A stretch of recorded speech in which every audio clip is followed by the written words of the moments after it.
4 previews en quelques jours. Hein, on verra quand est-ce que les séries, tout ça se termine. On verra.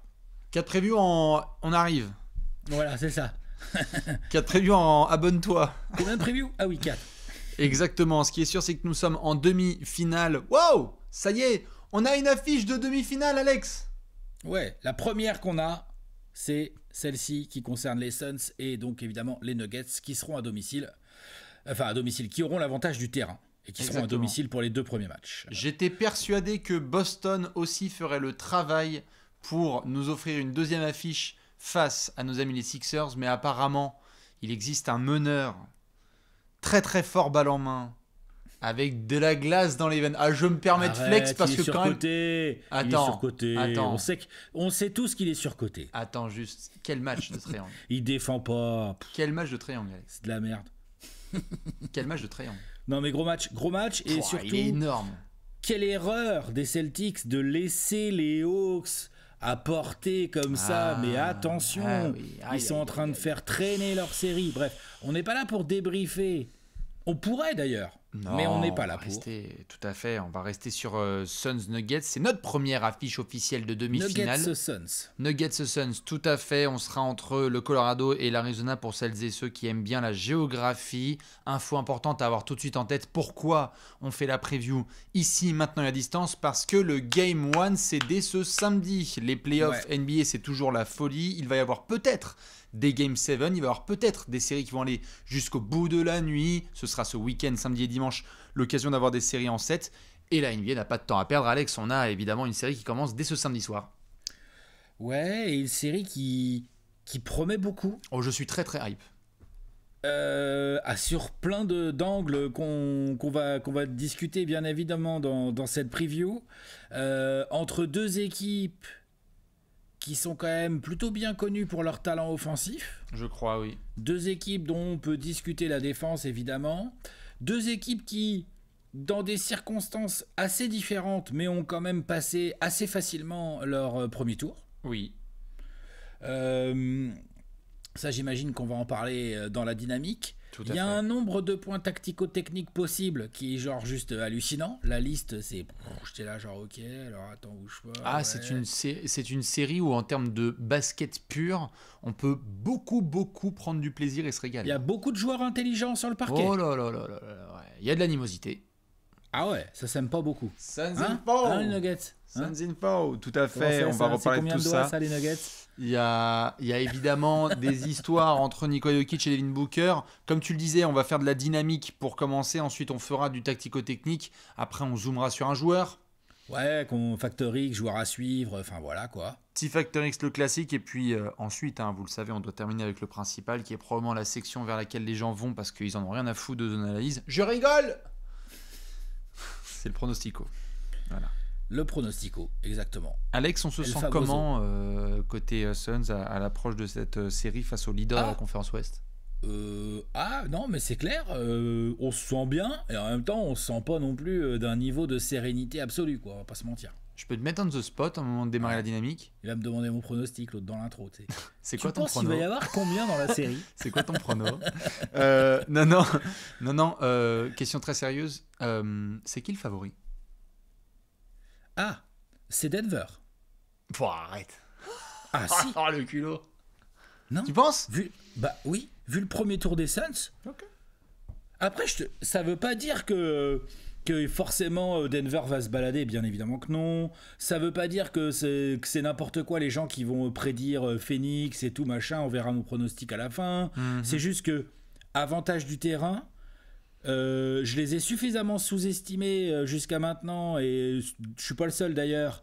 Et ils ont montré là contre les Wolves que malgré parfois des petits coups de moins bien ou quoi, dans l'ensemble, ils ont laissé quoi sur une série entière? Ils ont laissé quoi 2, 3, 4 cartons peut-être aux Wolves, tu vois? Donc c'est sérieux, sans forcer. Phoenix, lui, a été obligé de bien forcer. Voilà, peut-être on est déjà dans les dynamiques en fait. Tout à fait. Le Phoenix a été obligé de bien forcer sur les minutes. Monty Williams, il a pris option rotation courte avec 2 joueurs de plus de 35 ans qui se blessent tout le temps. En face, c'est au complet, rotation courte également, mais au complet. Avec les joueurs dont Mike Malone, enfin après, dites-moi si je me trompe, mais j'ai pas l'impression qu'il manque un joueur essentiel dans la rotation des Nuggets. J'ai pas l'impression qu'il manque un joueur essentiel dans la rotation des Suns non plus. C'est juste que Monty Williams a fait des choix que moi je valide pas du tout en termes de choix de joueurs, de qui tu fais sortir du banc et tout, mais voilà. Non, c'est sûr. Donc oui, Nuggets. Favori, pas pas ultra favori, mais entre l'avantage du terrain, le Nikola Jokic qui a encore joué à un niveau de MVP, playoff Murray et machin, ouais, ils sont favoris, ouais. Je veux bien la réponse des gens, justement, je séquencerai cette question pour voir un peu l'avis des gens, parce que ça m'intéresse, ça me passionne de savoir qui pense quelle équipe est favorite. En tout cas, le pronostic est compliqué. Nous, on s'est un peu arraché, j'allais dire les cheveux, désolé Alex, mais sur ces histoires de pronos pour voir qu'est-ce que ça peut donner.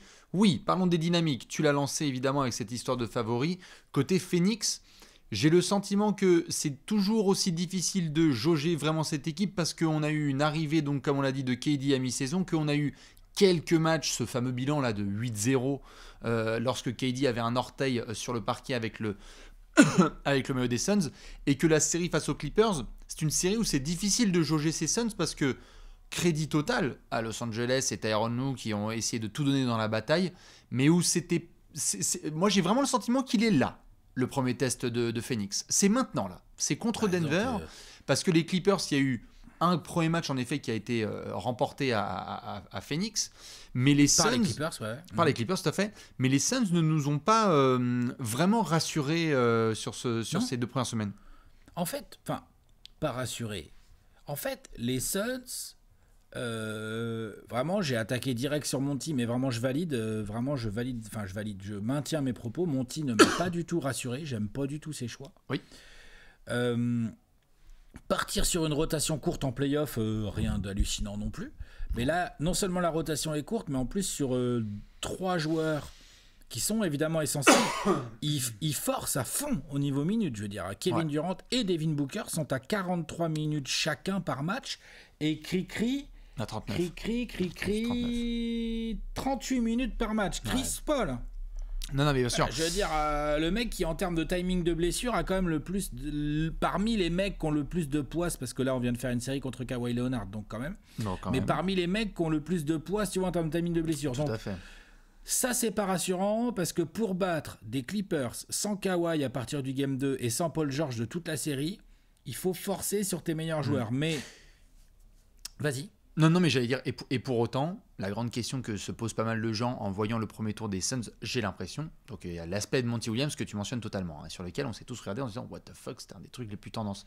Mais c'est aussi, est-ce que les Clippers étaient ce type de match-up qui était parmi les plus difficiles aussi pour les Suns et leur type de joueur, c'est-à-dire que même si vous l'avez remporté et comme il faut là, 4-1, est-ce que c'était pas aussi une équipe qu'il ne faut pas non plus dire c'était l'équipe D parce qu'il n'y avait pas Kawhi et Paul George, certes, mais en termes de profil de joueurs vétérans que tu es capable d'envoyer, c'est très différent là par rapport à Denver. C'est qu'il y a beaucoup de vétérans côté Clippers, et donc il y avait ce sentiment, on l'a fait dès la preview, que ça pouvait être une série qui pouvait durer longtemps quand même. Oui, et après les Clippers ont perdu carrément Kawhi, donc dur de les juger. Par contre, ce qu'on avait vu au Game 1 et au Game 2, donc les 2 premiers matchs à Phoenix, il y avait un partout au bout de 2 matchs. À l'époque, on ne savait pas encore que Kawhi était blessé, vu que l'autre il venait de faire 2 matchs de ouf. On ne pouvait pas imaginer qu'il allait se blesser ou qu'il était déjà un peu blessé, enfin bref, voilà. Non, ce qu'on a vu, c'est que la défense, avec le nombre d'ailiers athlétiques que possèdent les Clippers, c'était très gênant pour Phoenix, même si Phoenix a des joueurs extérieurs absolument incroyables offensivement, mais ce côté switch et tout, très gênant. Face aux Nuggets, ça va être une opposition complètement différente, ça c'est sûr et certain.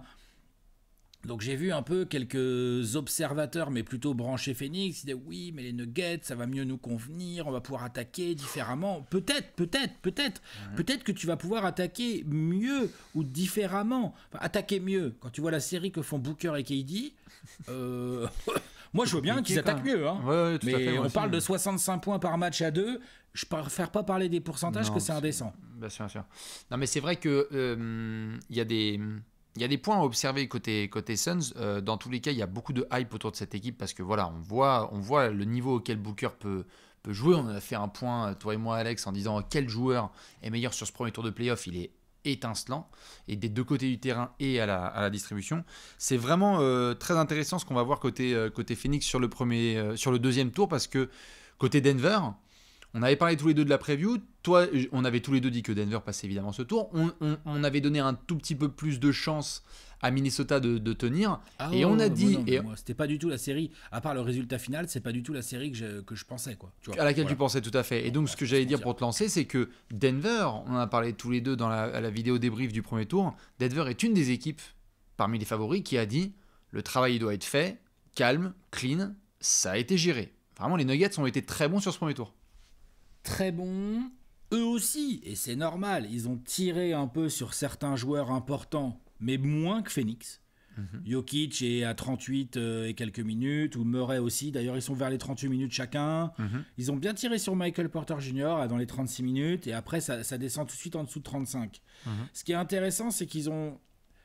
On n'avait pas oublié, mais je veux dire, en playoff, ils ont montré que voilà, le style d'attaque de Denver avec 6 joueurs à 10 points ou plus et 2 qui cartonnent fort, genre Jokic et Murray, ce modèle, dans leur rotation à quoi? C'est une rotation à combien de joueurs à Denver? 8-9 max. Sur le premier tour, on est d'accord? C'est quoi la rotation?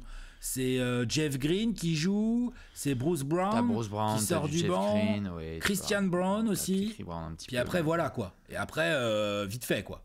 Et on est vraiment sur du 8-9 joueurs, max quoi. Et on va voir face à Phoenix s'il ouvre un petit peu plus, mais oui, on est sur ces 8-9 là. Ça m'étonnerait qu'il ouvre tellement plus ce Phoenix. Après, si Mike Malone a envie de faire jouer DeAndre Jordan, genre moi je suis pour hein. Non, moi je suis d'accord. Moi je suis d'accord. Perso, ça me va. Il peut ouvrir la rotation, parce qu'il l'a fait jouer un peu contre les Wolves, c'est pour ça que je dis ça. Il peut ouvrir un peu la rotation à DeAndre Jordan. Moi je suis grave chaud. Voilà, je prends. Allez-y, vas-y Michael, fais-toi plaisir. Non, plus sérieusement, voilà, les Nuggets aussi ont une rotation courte, mais plus équilibrée à l'intérieur de la rotation. Moi, ce que j'ai pas aimé chez Monty, c'est genre non seulement j'aime pas les choix qu'il fait sur les joueurs de banc, genre pour moi Shamet en play-off, en tant que coach, sincèrement je sais pas si je mets Shamet sur le terrain en play-off, moi. Sincèrement je sais pas Vraiment, donc j'aime pas. La campagne est blessée, donc il sait pas trop quoi faire, mais je vois pas à quoi lui sert Shamet. Je trouve que Mike Malone a certainement plus de certitudes, et ces certitudes elles se sont vues face à ces Wolves un peu diminuées. Un Anthony Edwards vraiment très très performant, contre lequel les Nuggets ont galéré, mais n'importe quelle équipe aurait galéré. Par contre, le plan des Nuggets sur Karl Anthony Towns, le plan des Nuggets global pour défoncer la défense des Wolves a super bien fonctionné. Cette équipe des Nuggets, quand elle voit que tu as un point faible, elle fait « Ah, regarde, c'est là qu'il faut appuyer. Allez, on y va, les gars. » C'est assez chirurgical, ouais. C'est une autre manière de te défoncer offensivement. C'est vrai qu'ils ont été vachement bien. Moi, j'ai aimé les ajustements, et plutôt les ajustements de comportement, notamment des Nuggets au sein de la série. Comme tu le dis, là, ils repèrent notamment un point faible et ils y vont. C'est une série, notamment contre Minnesota, dans laquelle... Il faut aussi donner du crédit quand le taf est fait. Il y a du Rudy qui s'est battu contre Nikola Jokic. Donc on a vu aussi un Nikola Jokic qui n'était pas forcément tous les soirs dans un domaine d'hyper-domination. On a eu un gros Jamal Murray, comme tu l'as dit. Et du coup, c'est vrai que moi j'ai bien aimé voir dans certains matchs Minnesota qui tient, notamment, si je ne dis pas de bêtises, sur le Game 5, sur le Game 2, celui pareil. Qui gagne, le 4, comme Minnesota gagne. Tout à fait, le Game 2 aussi à domicile, et où en fait, s'il y a égalité, et on avait tendance à dire pendant la saison régulière, Denver joue avec sa nourriture et ne fait pas les pushes nécessaires, là ils l'ont fait. Ils ont fait ce qu'il fallait, il y a eu du Bruce Brown qui est arrivé qui a fait des différences, il y a Michael Porter Jr. qui a fait des différences, il y a beaucoup de garçons qui sont rentrés et qui ont su faire ce qu'il fallait. C'était Minnesota, c'est-à-dire que dans les comparatifs que tu fais aussi en termes de premier tour, les Wolves, ils n'avaient certes pas des joueurs de calibre Kawhi et Paul George qui étaient absents, mais il y avait du Mike Daniels et du Naz Reid qui étaient absents, et Denver a appuyé là où ça fait mal. Donc tu as un sentiment, moi à certains moments ils m'ont rappelé quelques matchs des Spurs de Pop, Duncan, etc. Où il n'y a pas cette super puissance offensive, mais on a 48 minutes et on va trouver le chemin pour t'emmener là où on a envie. Il y a quand même un côté super puissance offensive, parce que quand tu vois les stats de Jokic, non, je disais les Spurs de l'époque n'étaient pas une super puissance offensive. Ah voilà, parce que les Nuggets, eux, vraiment, je trouve qu'ils ont un côté super puissance offensive. Bien sûr. Quand tu vois les stats de Jokic, alors qui donnent pas la sensation de forcer, mais en fait, j'ai vérifié, le mec est quand même en 26-12-9.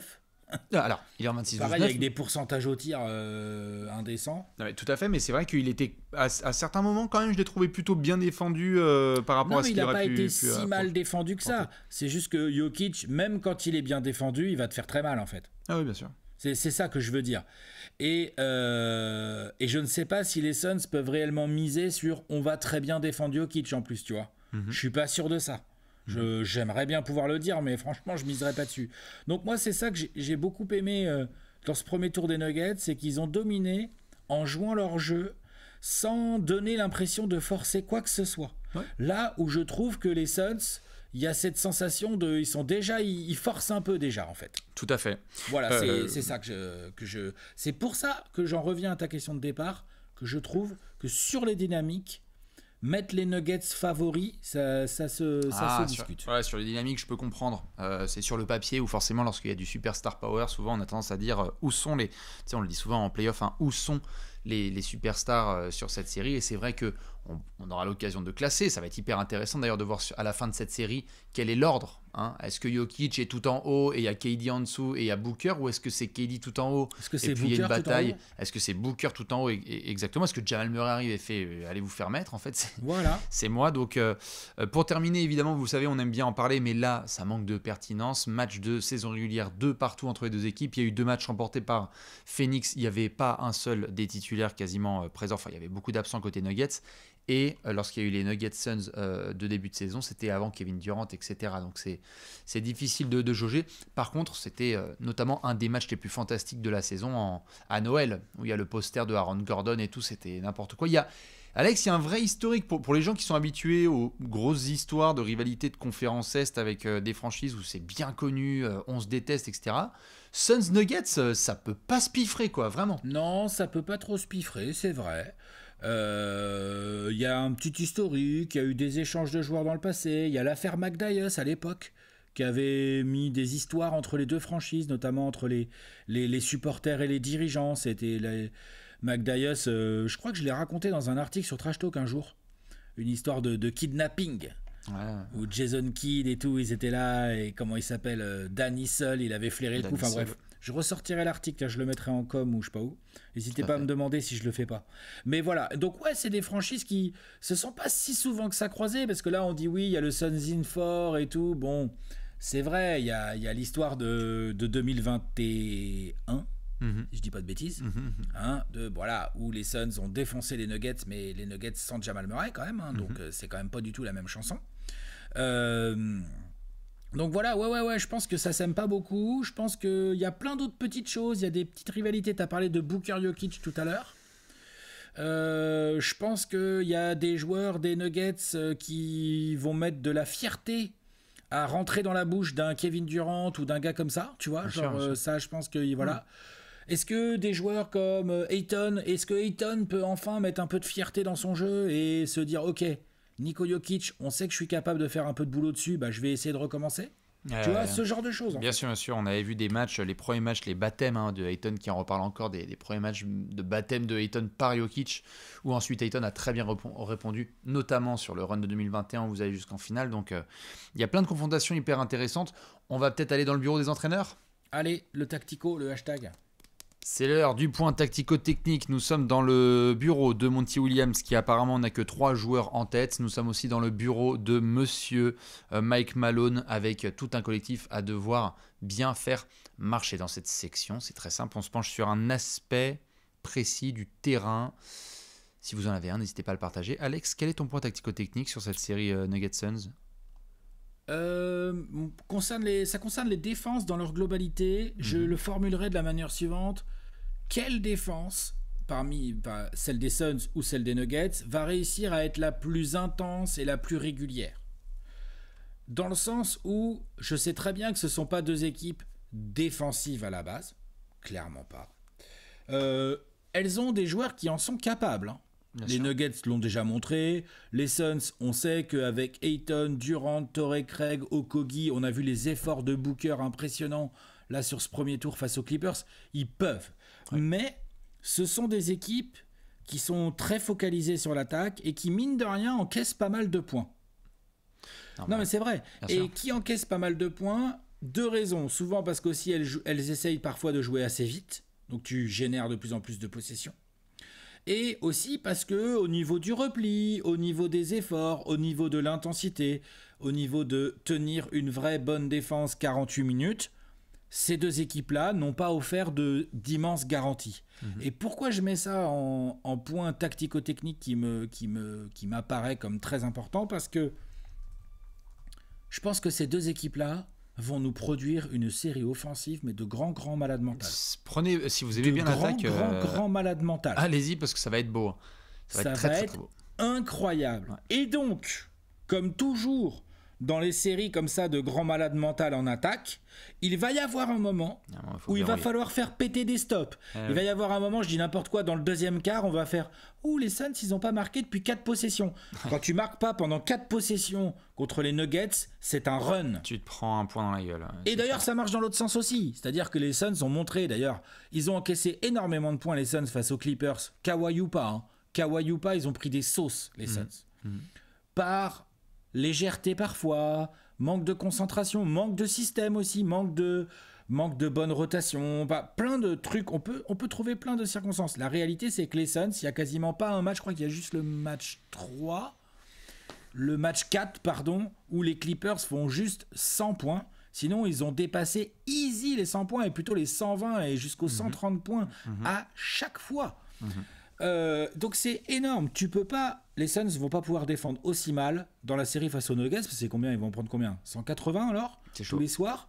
Et les Nuggets ne vont pas pouvoir se permettre comme au match 2 où ils foirent complètement leur 3e quart contre les Wolves là. Du coup, ils se font une petite frayeur, ils finissent par mener 2-0, hein.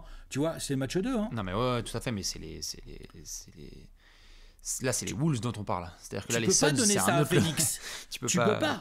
Tu peux pas donner ça à Phoenix, parce que là, quand tu mènes comme ça et que les Wolves t'en passent 40 à 23, t'es les Nuggets, tu serres le jeu et tu gagnes le dernier quart. Je crois que les Wolves ne mettent que 22 ou 23 points dans le dernier quart. Ça n'existe pas contre Phoenix. Non, ça ne marchera pas. Enfin, ça arrivera peut-être une fois ou quoi, mais dans l'ensemble, c'est pas un pari que tu peux faire. Donc, je pense que des joueurs comme Aaron Gordon, des joueurs comme Kentavious Caldwell-Pope, des joueurs de l'autre côté comme Josh Okogie, Torrey Craig, et l'intensité, ça c'est les role-players défensifs qui vont avoir des tâches très particulières, qui Phoenix va mettre sur Jamal Murray, qui Denver va mettre sur Booker. Comment Phoenix s'occupe de Jokic? Je parle que de défense, mais parce qu'en fait, j'ai pas de doute sur l'attaque. Ces équipes-là, elles vont voir les points faibles, vont faire OK, c'est là, tiens, allez, vas-y, machin, allez, tiens, c'est là, hop. Non, mais bien sûr. Bam, bim, bam, boum. Il y a des aspects au sein même justement des défenses, tout à fait. Il y a des aspects même par rapport au schéma habituel de Denver.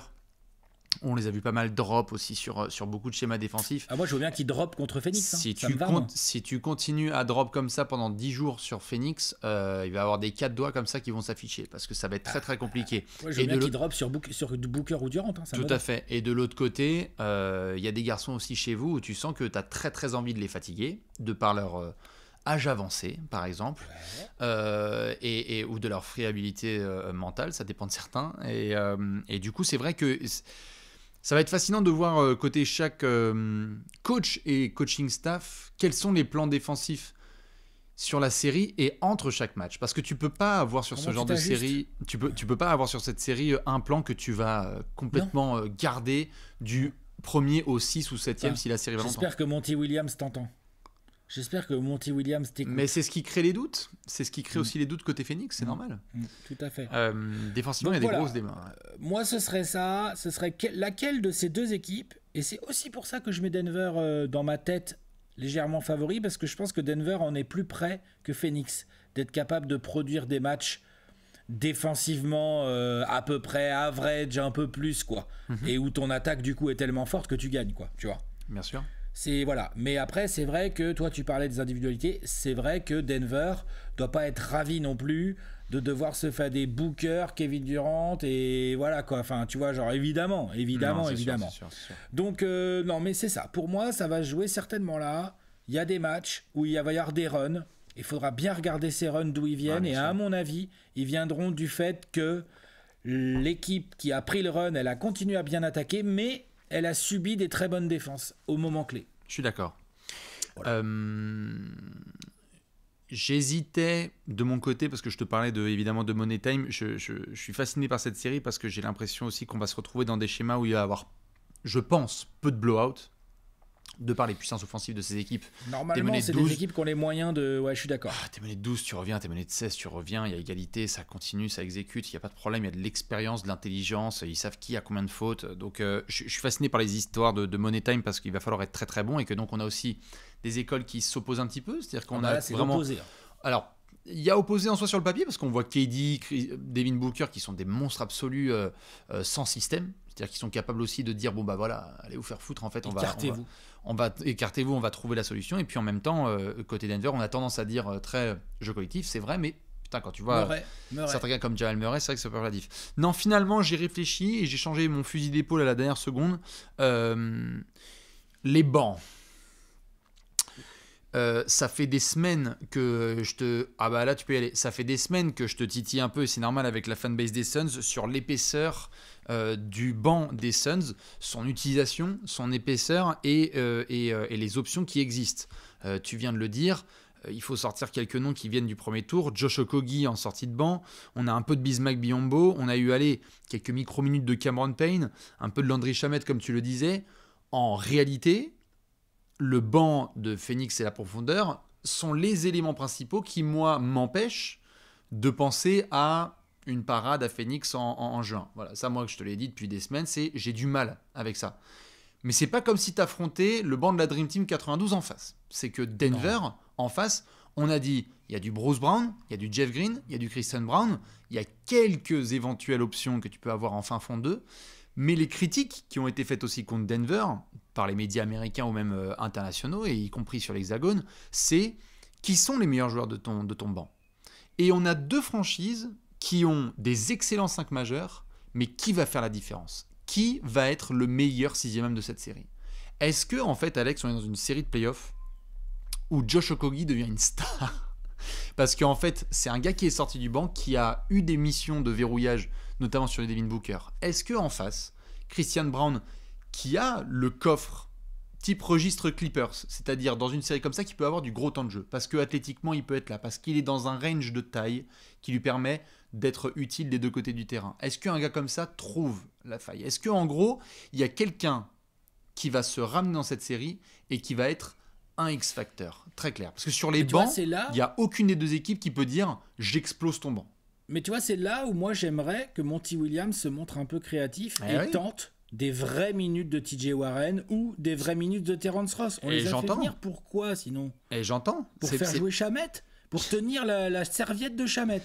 Moi je trouve ça ridicule, hein, vraiment. Et je te dis pas que ces mecs-là vont révolutionner le banc de Phoenix, mais TJ Warren... Ross, on sait ce qu'il va faire. Il va prendre les ballons, il va les shooter. Bon, quand ça tombe pas dedans, bah tu le ressors tout de suite et on n'en parle plus. Oui. Mais TJ Warren, c'est un mec, honnêtement, je l'ai rarement vu ne pas scorer en fait. Bah, il arrive toujours à mettre un panier en fait, TJ Warren. Bien sûr. Donc j'aimerais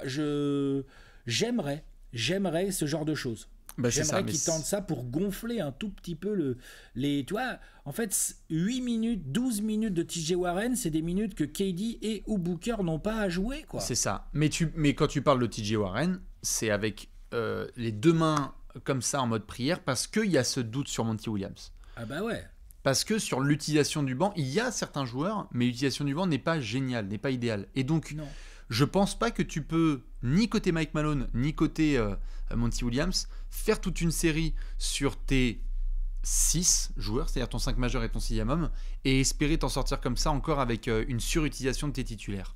Oui, il va y avoir des gros temps de jeu, mais les 2 5 majeurs sont tellement capables de se répondre que je pense vraiment que on va se retrouver, Alex, à la fin de cette série, et je vais te dire, total de points du banc, l'équipe qui en a eu le plus, notamment, et pas que des points évidemment, mais des apports dans tous les secteurs du jeu, l'équipe qui aura le banc le plus productif va remporter cette série, je pense.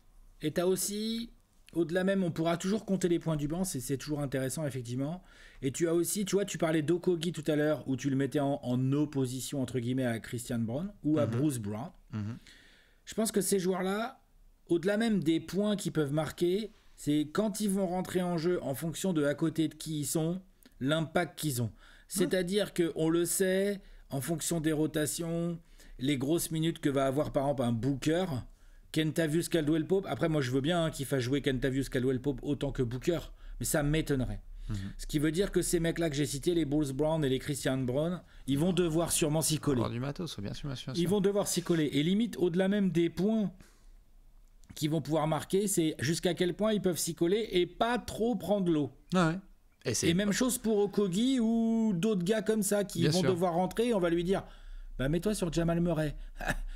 Parce que tu comprends, Chris Paul, il peut pas le faire. Non, bien sûr. Donc, il faut qu'il aille. Par exemple, tout à fait, en fin de saison, il y avait eu notamment des propos qui étaient utilisés, si je dis pas de conneries, je vous laisse vous confirmer, mais mes fans chéris de Denver, il y avait des interrogations sur l'utilisation de Reggie Jackson, qui a été récupéré, par exemple, qui est un gars d'expérience qui a connu pas mal de choses. Est-ce que Mike Malone est un gars qui, pareil, comme tu viens de le suggérer avec TJ Warren, est un ancien qui sort de sa niche, parce que là vraiment il joue plus du tout, il est pas dans la rotation, mais quel est ce mec en fait que Mike Malone va prendre et va dire putain j'ai bien fait de miser Thomas sur quelques minutes de Zach Nagy ou de, je pense que c'est trop tôt pour du Watson, mais soit du Thomas Bryant, soit du Reggie Jackson, soit d'autres garçons, le coach qui va faire la différence dans ses choix de joueurs 6 à 10 pour moi remporte la série.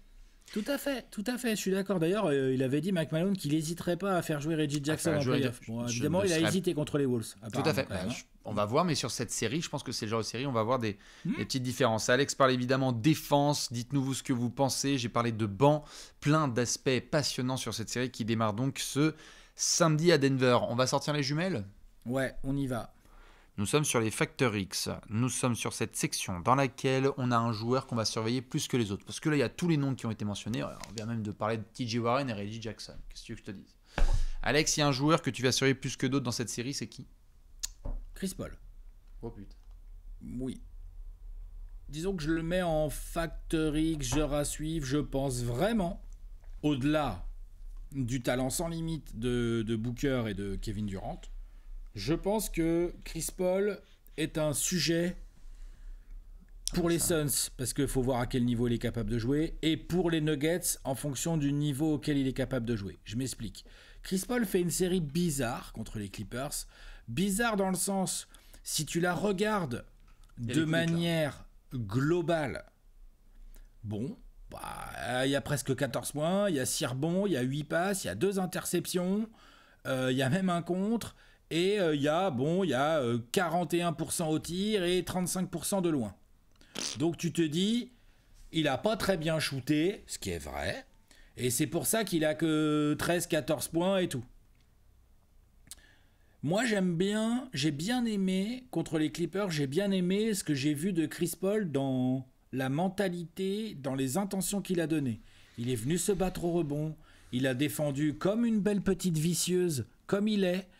Il a gratté du ballon, il a distribué quand il fallait et il a pris les tirs ouverts qu'il a eus. Et il les a pas trop mis. Il y a eu un match, là, je crois que c'est le match 4, où c'est vraiment Chris Paul qui, dans le 4e quart, fait mal aux Clippers en rentrant quelques gros tirs. D'ailleurs, il le dit. Sur une jambe. Il met des shoots sur une jambe en fin d'horloge. Ouais, il met des gros 3 ouverts aussi qu'il faut mettre, qui mettait pas trop en début de série. Et c'est un vrai sujet parce qu'il l'a dit lui-même, Chris Paul, il l'a dit, j'ai jamais été aussi ouvert de ma vie. Il m'a dit là, pour la première fois de ma vie, j'ai vu des défenseurs qui me laissaient tout seul pour aller en aide. C'est vrai que tu joues avec Booker et Kevin Durant. Donc... Non, bien sûr.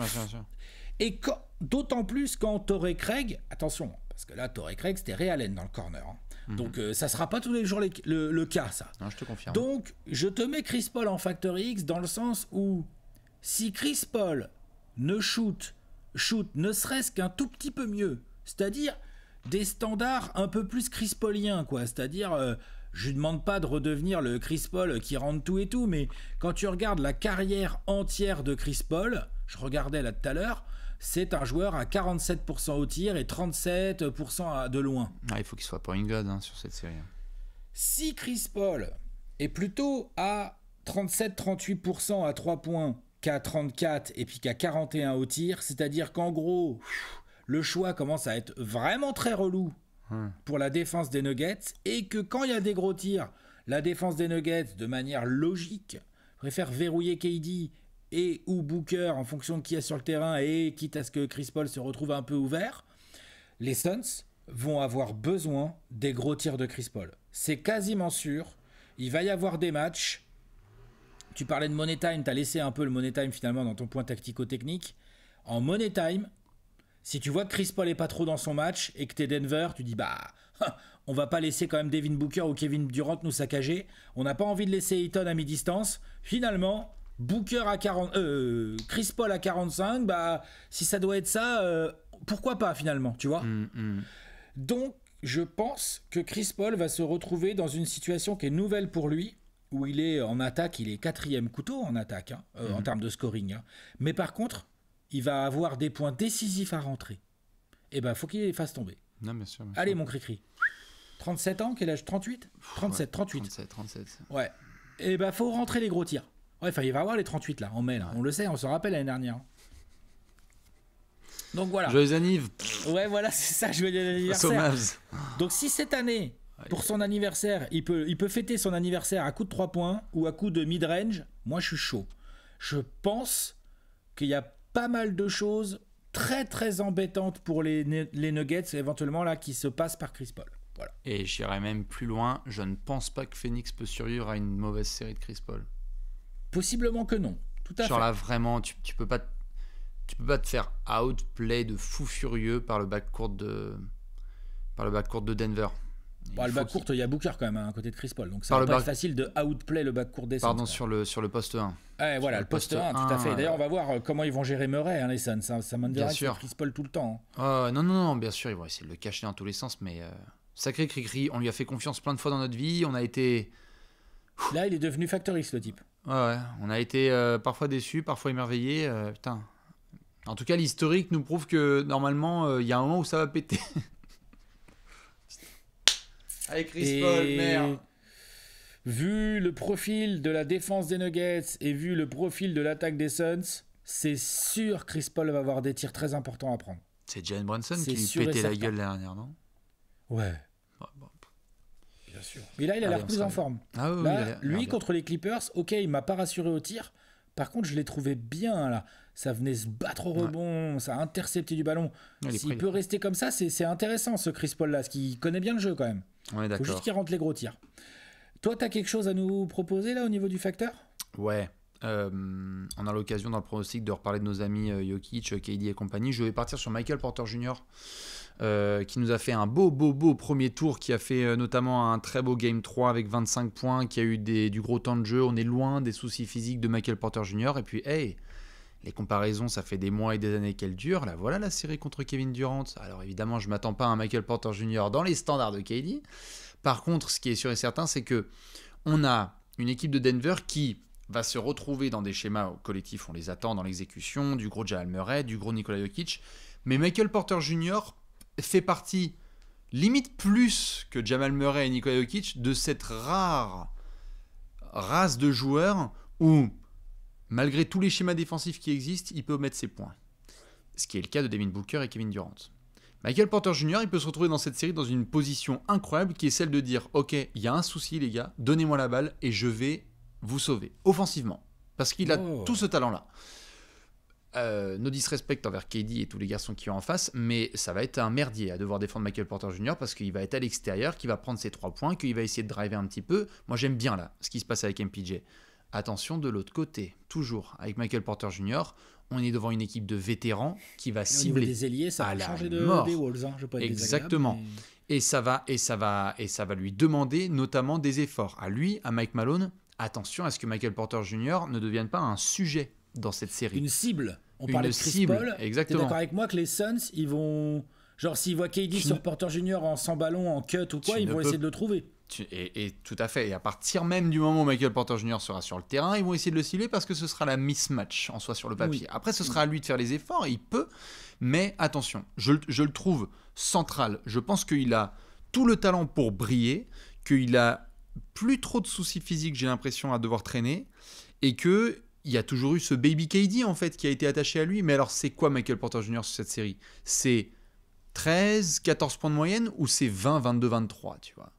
Est-ce que quand il y a eu des situations de fin de match où c'était chaud, Jokic en a parlé sur le premier tour, on a permis, notamment sur le Game 2, si je ne dis pas bêtise, de passer un cap parce que Michael Porter Jr. est arrivé et il a dit « Mettez-moi qui vous voulez, je m'en bats les reins ». rise up, droit comme un i, et ça fait filoche. Il est hyper beau à voir jouer, et je crois que c'est l'heure de voir si, Alex, désolé de cette phrase, parce que je pensais pas la ressortir, mais de voir si c'est un max player. Non, mais oui. Non, parce que son contrat, il est max du côté de Denver, enfin avec des incentives et tout, mais il a un contrat de grand garçon. Hein. Il est clair que Michael Porter Jr., vu les Suns, comment ils attaquent et intelligemment, on imagine, après je peux me tromper, hein, on imagine que Gordon va essayer de s'occuper de KD et que Kentavious va essayer de s'occuper en primary defender, hein, je parle, hein, de Booker. Ouais. Bon, ce serait logique. Hein. Ouais. Et que donc, dans un premier temps, t'es Denver, tu plancouilles sur Torrey Craig, Michael Porter Jr. Tout à fait. Et Murray sur Chris Paul, comme ça, il y a moins de risque de prendre trop de fautes et tout, tu vois, voilà, logique. Et t'as un Ayton Jokic, parce que le Ayton Jokic, tu peux pas vraiment l'éviter, je pense, celui-là. Ouais, non. Tu vois, voilà. C'est logique, sauf que on a deux équipes, ça marche dans les deux sens. On a dit qu'ils allaient cibler Chris Paul, ça va chercher des switches, ça va chercher du end-off. Je pense que Booker, balle en main, Kentavious devant lui, il va dire à Torrey Craig, viens me faire l'écran. Et là, s'il peut avoir Michael Porter Jr. sur une île déserte, il va pas se faire prier. Ça marche de l'autre côté sur Chris Paul, donc ça va être un jeu d'échecs de ouf. C'est pour ça. Parce que les Nuggets, tu disais, il faut pas qu'ils drop. Bien sûr qu'il faut pas qu'ils drop sur les écrans, mais les Suns non plus. Non, mais ils bien peuvent sûr. pas se permettre. Enfin, ça va être franchement, le jeu d'échecs va être assez ouf. T'as raison, Michael Porter Jr., c'est un angle important. Ouais. Et de l'autre côté pour vous, c'est-à-dire qu'en effet, comme tu l'as dit, ça va essayer de chercher Chris Paul, mais ça va aussi être des situations où en fait, tu te dis, attends, mais qui je peux conserver et comment ? C'est pas comme si tu pouvais laisser Michael Porter Jr. ouvert dans le corner, quoi. Enfin, tu vois, tu peux pas. Te permettre. Tu peux laisser personne ouvert. Tu peux pas. Donc du coup, vu le jeu de passe et la qualité de jeu de passe de Jokic qui drop, il reçoit le ballon, il y a un Aaron Gordon qui tacle en ligne de fond et donc il y a des rotations qui ont lieu. Il y a forcément un Michael Porter Jr. qui va devoir se retrouver ouvert. Et moi, je suis fasciné par la série qu'il peut faire. Je pense qu'il peut montrer à quel point c'est un talent offensif de vraie star. Tout à fait. Non, mais tout à fait, complètement. À mon avis, si je peux me permettre, je pense que le choix des Suns va plus, en termes de à laisser ouvert, va plus se porter sur Kentavious. Sur Kentavious, ou Aaron Gordon, tout à fait. Mais à mon avis, Michael Porter Jr., c'est pas du tout dans les plans des Suns de le laisser ouvert. Dans les plans des Suns, non. C'est plutôt de le cibler en défense. Tout à fait, mais Minnesota aussi s'était ramené sur certains plans comme ça, et t'as toujours eu tes 12 à 15 shoots qui sont pris par Michael Porter Jr., parce qu'en fait, à partir du moment où il touche le cuir, et qu'il a le buste tourné vers l'arceau, il va mettre ses shoots, donc... Hyper hâte de voir la série de MPJ. Alex a parlé de Chris Paul, évidemment. On va surveiller tout ce qui est Booker, KD, Ayton, Jokic et compagnie, évidemment. Alex, est-ce que tu es prêt ? Pronostico ? Allez, tout à fait. Dans cette section, vous le savez, on va devoir vous donner l'avenir, la taille justement de l'avenir et qui ira en finale de conférence affronter 3 petits points. On le saura prochainement. Alex, on rappelle juste que dans cette section, on ne fait pas les bolos ? Non, surtout pas. Même si vous avez la sensation de miser sur quelque chose qui vous paraît sûr, de l'argent au coffre comme on dit, ne pariez pas l'argent que vous ne pouvez pas vous permettre de perdre. Conseil simple, 100% de réussite. Tu es prêt ? Ouais, vas-y, envoie. Je te mets ton Bordeaux, ton pronostic et tu nous donnes ton explication. J'ai mis 4-3. J'ai mis Phoenix parce que je suis un homer. Sachez que le 4-3, qu'il soit pour Phoenix ou pour Denver, c'est 5,25 la cote chez nos amis de Paris Sport, quoi qu'il arrive. La meilleure cote, et ça va faire très plaisir à mes potos des Nuggets, la cote la plus probable, selon Paris Sport, c'est un 4-2 pour Phoenix. 4-2 des Suns, ouais. C'est pour ça que je te dis, c'est pour ça que je te dis, vous êtes favori, hein, perso, sur le papier. Hein. Ouais. Bah, si les bookmakers avaient toujours raison, ça se saurait. Hein. Non, mais bien sûr, je te dis sur le papier. Le 4-2 Denver, il est à 6,75. Oui, mais est-ce que ça voudrait dire qu'il finisse à Phoenix ? Oui, c'est pour ça. Ok, bon, bref. En tout cas, oui, série serrée. Oui, je pense que ça va se rendre coup pour coup. Je pense que ça va très bien attaquer. Je pense que les deux équipes sont capables de gagner à l'extérieur. Elles sont capables. Oui, elles sont capables parce que... T'es les Nuggets, tu viens à Phoenix, c'est un soir un petit peu sans, mettons, de Booker, et puis bah, c'est ce jour-là que Jokic il décide de prendre le match, et puis bah, qu'est-ce qu'ils vont faire les Suns ? Tu vois, c'est compliqué. Et inversement, Kevin Durant peut salir le Colorado. Enfin, tu vois, genre, les équipes peuvent gagner à l'extérieur. On a bien décrit les facteurs X, on a parlé de défense. On va avoir une série offensive, à mon avis, qui va atteindre des niveaux rarement atteints en play-off, en niveau de qualité d'attaque des deux côtés des équipes. Les deux équipes collectivement Parce que si ça se trouve, Aaron Gordon, il va faire une grande série offensive. Ah, oui. Ça se trouve, en fait, j'ai parlé de Chris Paul en Factor X, mais il va faire une grande série offensive, et ainsi de suite, et ainsi de suite. Donc là, on peut atteindre des niveaux assez fabuleux. J'aimerais beaucoup avoir un Game 7 entre ces deux équipes. Et pour une petite cote à 5,25, je trouve que ça vaut le coup de miser sur les Suns. Donc tu finis là-bas. Voilà. Oui, on finit partout, nous. On n'a peur de rien. On n'a peur de personne. On a peur de personne. Vous avez peur de notre propre coach, de quoi tu me parles? Oui, ça, on a peur de notre coach, tout à fait. C'est notre coach qui nous fait le plus peur. Ah là là. Qu'est-ce que t'as mis, toi 4-3 Denver. Bah, c'est la même cote, du coup. Ouais. Bon, je suis passé par tous les États. Notamment le Colorado et l'Arizona. Pendant un moment, j'avais Phoenix parce que cette match-up Ayton-Jokic m'a mené par plein d'émotions. On n'a pas parlé trop de Ayton, mais putain, qu'est-ce qu'il est central dans cette série, parce que j'ai aucune idée de la taille de ce que va lui mettre Jokic. Ce que je sais, c'est que par contre, Ayton, parce que je sais que c'est que par contre, Ayton et Biyombo, c'est pas assez. Bah non. Ayton et Biyombo, c'est pas assez, et Nicolas l'a bien en tête. Attends, on a Landale. Oui, bien sûr. Moi aussi, je fais de la boxe. Denver 4-3. Je fonctionne à la fois par satisfaction de ce que Denver peut proposer, poste de pivot, joueurs capables d'être envoyés sur des KD et des Booker. Ils ont vraiment les joueurs. Je dis pas que ce sont des stoppers, je dis qu'ils ont le personnel pour. Ouais, je suis d'accord. Ils ont pas beaucoup de postes sur lesquels, ils ont une faiblesse, ils vont se faire appuyer là-dessus. Donc, je trouve que sur un de ces aspects-là, Denver me rassure. Avantage du terrain. En 7, Colorado, j'y crois. Et oui, comme je te l'ai dit, je n'ai pas été rassuré par Phoenix sur ce premier tour. Je n'ai pas été rassuré par la profondeur dont je parle depuis des semaines. Et je n'ai pas été rassuré par Monty Williams. Alors, je ne dis pas que Mike Malone me permet de dormir sereinement tous les soirs. Mais quand je fais ma petite fiche de qu'est-ce qui m'emmerde le plus, eh ben, j'ai plus de points d'interrogation, j'ai plus d'incertitudes sur les Suns que sur les Nuggets. Maintenant, pourquoi ça va en 7 ? Parce que les playoffs, c'est les superstars, et que les deux plus grosses superstars, il y a 3 grosses superstars dans cette série, et qu'il y en a 2 qui sont du côté des Suns. Donc rien que ça, tu peux avoir... Et Murray est pas si loin. Et Murray est pas si loin, mais on va voir justement ce que ça peut donner. Il est un petit peu derrière, mais il est pas si loin. Mais tout à fait. C'est typiquement le genre de série dans laquelle il peut faire mal. J'aurais vraiment eu un pronostic différent si vous m'aviez plus rassuré sur le premier tour, et j'aurais un pronostic vraiment différent si vous appuyiez fort sur ce banc des Nuggets qui me fait trop peur. Mais ce n'est pas le cas au moment où on parle. Denver va en finale de conférence. Denver ressort les 4 doigts, mais je pense que ce ne sera pas un 4-0. Non, moi non plus, je pense pas qu'il y aura un sweep dans cette série. Après, faut jamais dire jamais. Hein. Mais je vois ce que tu veux dire. Mais la différence, c'est vrai que je pense que quand même, ce que peuvent proposer les Nuggets en défense, finalement, convient quand même un peu mieux à Phoenix que ce qu'ont proposé les Clippers. C'est pour ça que ça va être fascinant à observer sur les 2 premiers matchs. C'est pour ça que ça va être serré, je pense. Oui. Et que du coup, Colorado ou pas, sur un Game 7, non, mais bien sûr. Moi je voyage n'importe où avec Booker et KD, j'y crois en tout cas. Tu vois, je crois que c'est possible. Je veux mon Game 7 avec Jokic qui dit ah merde, c'est Embiid qui a été MVP, bah tiens, watch this. Exactement. Je te mets un 40-17-11 et vous fermez tous vos gueules.